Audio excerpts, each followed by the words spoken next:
वक्रतुंड महाकाय सूर्यकोटि समप्रभ निर्विघ्नं कुरु मे देव सर्वकार्येषु सर्वदा विघ्नेश्वराय वरदाय सुरप्रियाय लंबोदराय सकलाय जगद्दिताय नागाननाय श्रुतियज्ञविभूषिताय गौरीसुताय गणनाथ नमो नमस्ते।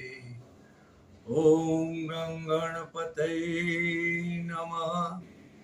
ओम शारदाय नमः।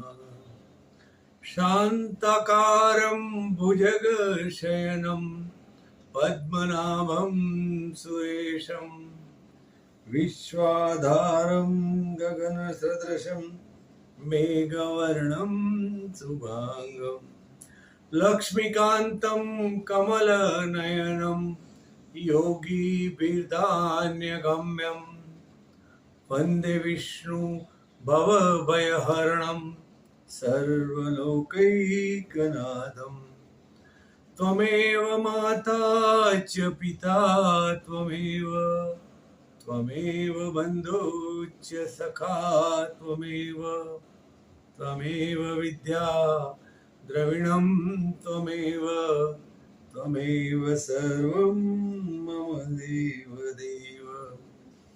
वसुदेवं सुतं देवं कंसचाणूरमर्दनं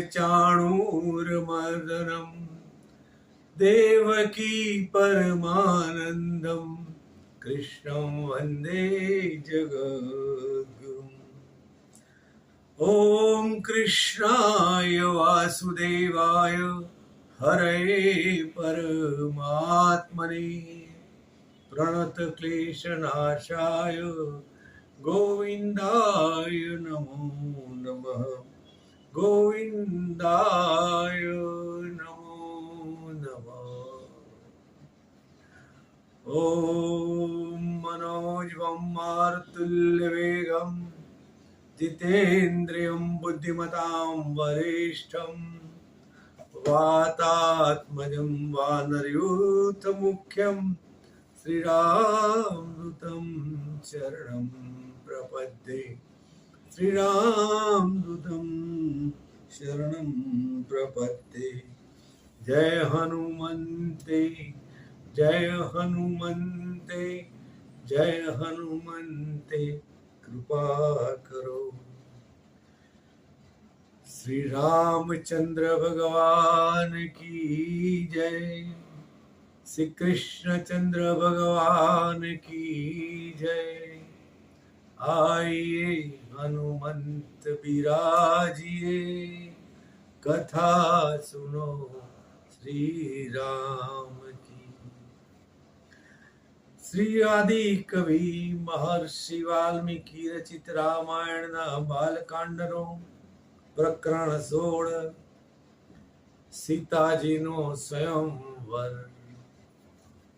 મિથિલાના મહારાજ શ્રીધ્વજ જનક પાસે પરંપરાથી મળેલું પ્રચંડ શિવ ધનુષ્ય હતું. આ ધનુષ્ય તેના જોનારને આશ્ચર્યમાં રાખી દેતું.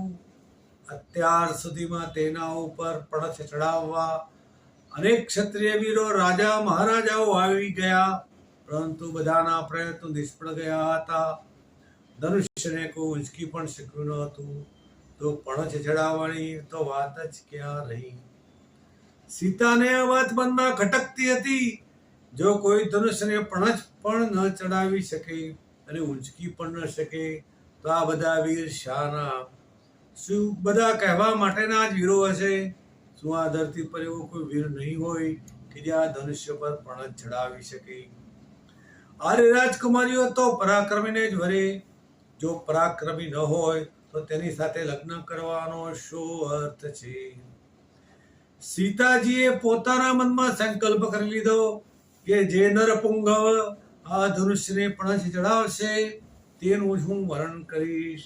આ વાત તેને મોકળે મને પોતાના પિતાને પણ કહી દીધી. સીતાનો આવો દૃઢ સંકલ્પ સાંભળી મહારાજા જનક ચિંતામાં પડ્યા. એવામાં મહર્ષિ વિશ્વામિત્ર રાજકુમાર રામ અને લક્ષ્મણ સાથે મહારાજ જનકને ત્યાં આવ્યા. જનકે મહર્ષિનો તથા રાજકુમારનો ભાવપૂર્વક સત્કાર કર્યો. તે પછી તેમણે અહીં પધારવાનું પ્રયોજન પૂછ્યું. મહર્ષિ વિશ્વામિત્રે કહ્યું, રાજન, અયોધ્યાના રાજપુત્રો સાથે વાતો કરતા કરતા માનથી ધનુષની વાત નીકળી.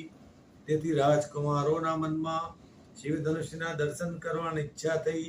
જો આપ તેમને બતાવો તો તેમના મનની ઈચ્છા પૂરી થાય. તેમની વાતનો આદર કરતા મહારાજા જનકે પોતાના મંત્રીગણને કહ્યું, મહાધનુષ્ય નહીં, રામ લક્ષ્મણ સમક્ષ લાવો, તેમને જોવાની ઈચ્છા છે. જનકની આજ્ઞા થતા તેમના હૃષ્ટપુષ્ટ રક્ષકો 8 ચક્રવાળા રથમાં મૂકીને મહાધનુષ્યને રાજા જનક પાસે લાવ્યા. વિશ્વામિત્રે રામને કહ્યું, રામ જોયું મહાધનુષ્ય, આ ધનુષ્યને ભલભલા બળવાન રાજવીઓ પણ ઉપાડી શક્યા નથી. તું બરાબર જોઈ લે. વિશ્વામિત્રની આજ્ઞા થતા રામ રથ પાસે ગયા અને મહાધનુષ્યને હાથ અડકાડીને જોયું. તેઓ મહર્ષિ સામે જોઈ બોલ્યા, ગુરુદેવ, મહાધનુષ્ય જોઈ લીધું. મને લાગે છે કે આ ધનુષ્યને ઉપાડીને તેમાં બાણનું આરોપણ કરી શકીશ. આપ મને આજ્ઞા આપો તો હું ધનુષ્ય ઉપાડું. વિશ્વામિત્ર બોલ્યા, અવશ્ય તને તારા બળ પર વિશ્વાસ છે તો ઉપાડી જો. મારી તને આજ્ઞા અને આશીર્વાદ બંને છે. વિશ્વામિત્રની આજ્ઞા મળતા જ રામે મહારાજ જનકને બે હાથે પ્રણામ કર્યા અને ધનુષને મધ્યમાં આવેલી મૂઠમાંથી પકડ્યું અને ઊભું કર્યું. અસંખ્ય સભાજનોના દેખતા રામે ધનુષને પગના અંગૂઠાથી દબાવી હાથથી વાંકું વાળી પ્રતંચા ચડાવી. આ જોતા જ મંત્રીગણો, પ્રજાજનો, શ્રેષ્ઠીઓ બધા જ ઊંચા નીચા થઈ ગયા અને વિસ્મય પામ્યા. ત્યાં તો રામે નિસંગમાંથી બાણ કાઢીને ધનુષને રમતમાં જ ઉંચકી દીધું અને પણાછને કર્ણ સુધી ખેંચવા બળ કર્યું. ત્યાં તો કડડ ઘોષના પ્રચંડ ધ્વનિ સાથે ધનુષ્ય મધ્ય ભાગમાંથી ભાગી ગયું. આકાશના મેઘાંડમાં વીજળીનો કડાકો થાય તેમ ધનુષ્યના ભંગના ભયંકર શબ્દથી વાતાવરણ ધ્રુજી ઉઠ્યું. પર્વતોના શૃંગો ડોલી ગયા અને ત્યાં ઉપસ્થિત ઘણા પ્રજાજનો મૂર્છિત થઈ ધરણી પર ઢળી પડ્યા. સમગ્ર સભા અને માનવ સમૂહે કરતાલી ધ્વનિથી રામને વધાવી લીધા. રાજા જનક રામના અણધાર્યા પરાક્રમથી પ્રસન્ન થયા. વિશ્વામિત્રનું હૃદય પણ હર્ષથી પ્રફુલ્લિત થયું. રાજા જનક સિંહાસન પરથી ઉભા થઈ સભા સાંભળે તેમ વિશ્વામિત્ર સામે જઈ બોલી ઉઠ્યા, ભગવાન દશરથ પુત્ર રામને હું ખરેખર વિદ્વાન અને પરાક્રમી ગણું છું. તેમનું આ મહાન કાર્ય મારા માટે અણચિંત્યું અને કલ્પ્યું હતું. સીતા આજે મનગમતો પતિ પામીને સૌભાગ્યશાળી બની છે. હવે તો અયોધ્યાના રાજકુમાર રામને વરમાળા અર્પણ કરશે. આજે મારી ચિંતાનો અંત આવ્યો છે. મારા માથાનો ભાર પણ હળવો થઈ ગયો છે. તે પછી જનકે મંત્રીગણને બોલાવી કહ્યું, અમાત્ય દૂતોને સત્વરે અયોધ્યા મોકલો અને મહારાજા દશરથને સગળો વૃત્તાંત કહીને તેમને માનપૂર્વક અહીં તેડી લાવો. જનક રાજાની આજ્ઞા થતા એક વિશાળ સુવર્ણ મંડિત રથ લઈ દૂતો અયોધ્યા જવા વિદાય થયા. અયોધ્યામાં મહારાજા દશરથ સભા ભરીને બેઠા હતા. તેવામાં મિથિલાના દૂતોએ પ્રવેશ કર્યો. તેમણે મહારાજને બે હાથ જોડી વંદન કરી અને રામનો વૃત્તાંત કહી સંભળાવ્યો. રાજા જનકના ભાવભર્યા નિમંત્રણનો સંદેશ પત્ર તેમના હાથમાં મૂક્યો. જનક રાજાનો સંદેશો વાંચી મહારાજાનો હર્ષનો પાર ન રહ્યો. રાજ્યગુરુ વશિષ્ઠ અને પુરોહિત વામદેવ તથા અમાત્યો અને મંત્રીગણો સાથે મહારાજ દશરથે મિથિલા પ્રતિ પ્રસ્થાન કરવા પોતાની ઈચ્છા જણાવી. મહારાજાની ઈચ્છા પ્રમાણે બધા સંમત થયા અને શુભ સમય જોઈ રથોને શણગારી મિથિલા જવા પ્રયાણ કર્યું. બધા અલંકારિક રથોમાં બેસીને આનંદ વિરોધ કરતા કરતા જતા હતા. રથની કિંકણીઓ અને સબળ અશ્વના પગના ડાબલાઓ ફટકાથી વાતાવરણ ધમધમતું હતું. મહારાજ દશરથ જનકે મોકલેલા શણગારેલા રથમાં રાજકુમાર ભરત તથા શત્રુઘ્ન સાથે બેઠા હતા. તેઓ પ્રસન્ન વદને પ્રકૃતિને નિહાળી રહ્યા હતા રથ ઝડપી ગતિથી દોડતો હતો. થોડા સમયમાં બધા મિથિલા આવી પહોંચ્યા. મહારાજ દશરથ તથા તેમની સાથે આવેલા રાજગુરુ વશિષ્ઠ, પુરોહિત અને મંત્રીગણોનો રાજા જનકે પ્રતિપૂર્વક ભવ્ય સત્કાર કર્યો. રાજા દશરથ રથમાંથી ઉતરતા જ રાજા જનકને તેમના સામે દોડીને બાથમાં લઈ ઉમળકાભેર ભેટી પડ્યા. બધાના ઉમંગનો પાર ન રહ્યો. રાજગુરુ વશિષ્ઠે પુરોહિત વામદેવનું જનકના પુરોહિત સતાનંદે અર્ધ્યાદિ અર્પણ કરી વિધિવત પૂજન કર્યું. વિશ્વામિત્રે અને તેમની સાથે આવેલા ઋષિ મંડળે પરસ્પર અભિવાદન કર્યું. ત્યાં તો રામ લક્ષ્મણ આવી પહોંચ્યા. તેમણે મહારાજા દશરથને ચરણ સ્પર્શ કરીને પ્રણામ કર્યા. દશરથે બંને પુત્રોને ઉભા કરી વહાલથી ભેટી પડ્યા. રાત્રે એકબીજાના સમોડિયા સાથે મધુર વાર્તા વિનોદની રસલાણ માણતા માણતા બધા નિંદ્રાધીન થયા. બીજા દિવસે જનક રાજાને ત્યાં જાણે સોનાનો સૂરજ ઉગ્યો. આખો રાજમહેલ નારીઓના હાસ્ય આનંદના મંગલોચ્ચારથી ખીલી ઉઠ્યો હતો. મંત્રીઓ, અમાત્યો, પુરોહિતો સીતાના સ્વયંવરની ગોઠવણમાં પડ્યા હતા. જનક રાજાએ શતાનંદને બોલાવી પોતાના ભાઈ કુશધ્વજને નિમંત્રણ પાઠવવા કહ્યું હતું. મહારાજની આજ્ઞા થતા જ પુરોહિતે દૂતો બોલાવ્યા. સમગ્ર વૃત્તાંતનો સંક્ષેપ સંદેશ લખી આપી અને શીઘ્ર ગતિથી કુશધ્વજને બોલાવ્યા. કુશધ્વજને જનક રાજાનો સંદેશો મળતા જ તે દ્રુત ગતિથી મિથિલામાં આવી પહોંચ્યા. બંને ભાઈઓ એકબીજાને સ્નેહથી ભેટા અને કુશળ સમાચાર પૂછ્યા. તે પછી જનકે દશરથ રાજાના ચારેય પુત્રો રામ, લક્ષ્મણ, ભરત અને શત્રુઘ્નને અતિથિઓ સાથે પોતાની પાસે બોલાવ્યા. રાજા દશરથ, ગુરુ વશિષ્ઠ, વિશ્વામિત્ર ઋષિ મંડળ, વામદેવ અને પોતાના ચારે પુત્રો સાથે જનક સમક્ષ ઉપસ્થિત થયા. થોડી વાતો કરી મહારાજ દશરથે જનકને કહ્યું, રાજન, મહર્ષિ વિશ્વામિત્ર સાથે પરામર્શ કરી ગુરુદેવ વશિષ્ઠ તમને અમારો ઈક્ષ્વાકુ વંશનો રીતિક્રમ કહી સંભળાવશે. દશરથે કહેતાની સાથે ગુરુ વશિષ્ઠે વિશ્વામિત્ર સાથે પ્રસન્નતાપૂર્વક વાતચીત કરી લીધી અને ઈક્ષ્વાકુ વંશનો લગ્નક્રમ કહી સંભળાવ્યો. જનક રાજાએ ગુરુદેવ વશિષ્ઠની વાત ધ્યાનથી સાંભળી. તે પછી તેઓ હાથ જોડી બોલ્યા, હવે અમારો કુળક્રમ પણ તમે સાંભળો. એમ કહી રાજા જનકે પોતાના કુળની લગ્ન રીતિ કહી સંભળાવી. તે પછી જનક રાજા દશરથ સન્મુખ બોલ્યા, હે રાજન, મારી બે કન્યાઓનું પ્રતિપૂર્વક રામ અને લક્ષ્મણને દાન આપું છું. વીર શુલ્કા પરાક્રમ જેનું મૂલ્ય છે તે સીતા, રામને અને ઉર્મિલા લક્ષ્મણને આપવા હું 3 વાર વચનથી બંધાવું છું. હે રાજન, હવે તમે રામ લક્ષ્મણ માટે ગોદાન કરો. તે પછી તેમના વિવાહના કાર્યનો આરંભ કરો. આજે મગા નક્ષત્ર છે. ત્રીજે દિવસે ઉત્તર ફાલ્ગુની નક્ષત્ર છે. તો તે દિવસે રામ લક્ષ્મણની લગ્ન વિધિ થાય તેવી વ્યવસ્થા કરો. વિશ્વામિત્ર જનકને કહેવા લાગ્યા, રાજન, ઈક્ષ્વાકુ અને વિદેહ બંને મહાન ગોત્રો પ્રશસ્ત અને પ્રસિદ્ધ છે. બંને કુળો એકબીજાની કીર્તિ વધારે એવા છે. ધર્મ પાલન અને સુખ સંપત્તિમાં બંને કુળો સમાન છે. રામ, સીતા અને લક્ષ્મણ અને ઉર્મિલાના જોડા શોભતા અને ઉત્તમ છે. પરંતુ રાજન, હું વધારાની માગણી કરું છું કે રાજા દશરથના 2 નહીં 4 પુત્રો પરાક્રમી અને સદગુણી છે. રૂપ યૌવનમાં પણ અજોડ છે. જો 4 પુત્રોનો સ્વીકાર કરો તો તે વધારે ઉત્તમ ગણાશે. મહર્ષિ વિશ્વામિત્રની મધુર વાણી સાંભળી જનકે કહ્યું, મહર્ષિ, તમે મારા મનની વાત કહી.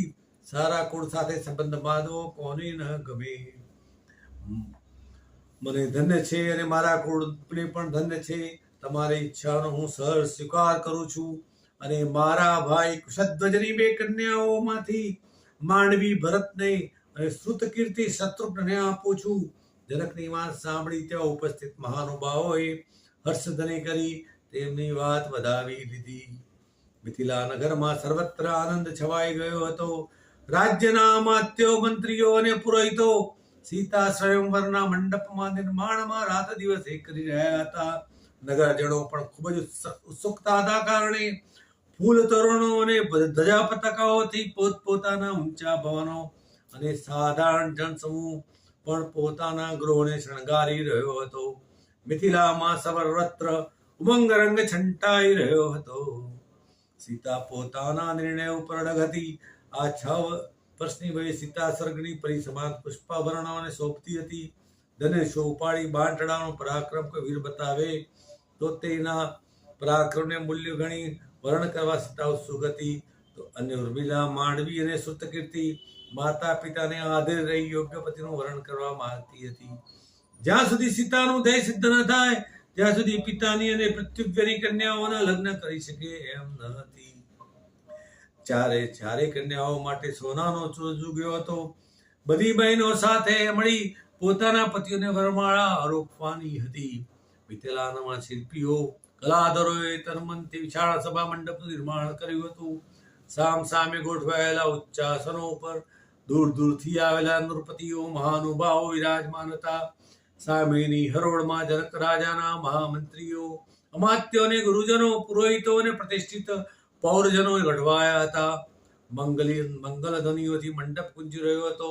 થોડા સમયમાં પુરોહિત શતાનંદની સૂચનાથી ઊંચા સ્વરમાં શંખોચ્ચાર થયો. મંગલ મુહૂર્ત આવી પહોંચ્યું.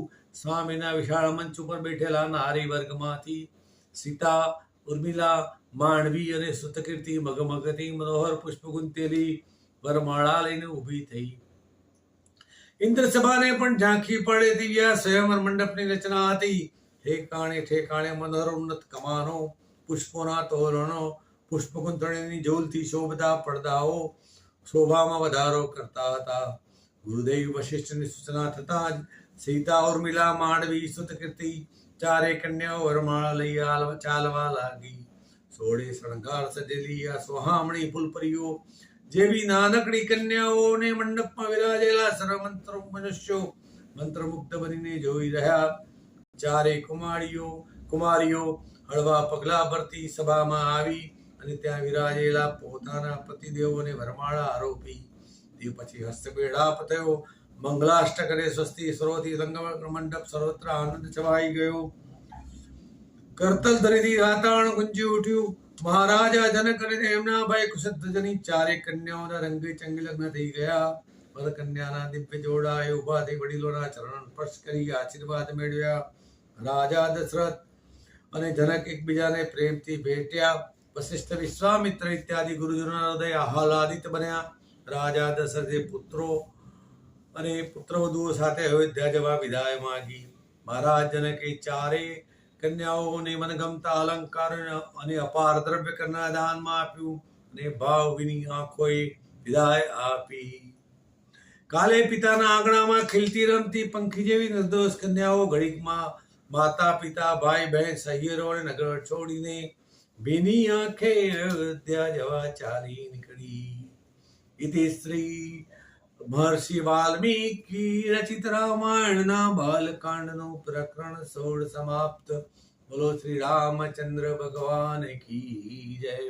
કૃષ્ણ કનૈયા લાલ કી જય. અચ્યુતમ કેશવમ રામ નારાયણમ વાસુદેવ શ્રી હરિ શ્રીધરમ માધવમ ગોપિકા વલ્લભમ जानकी विनायकम श्री रामचंद्रम भजे. सर्वे भवन्तु सुखिनः, सर्वे सन्तु निरामय, सर्वे भद्राणि पश्यन्तु मा कश्चिद् दुःखभाग् भवेत्. ओम शांति शांति शांति.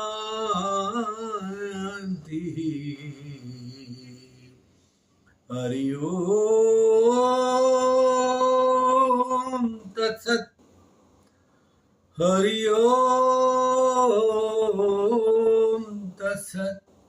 हरि ओम तत्सत.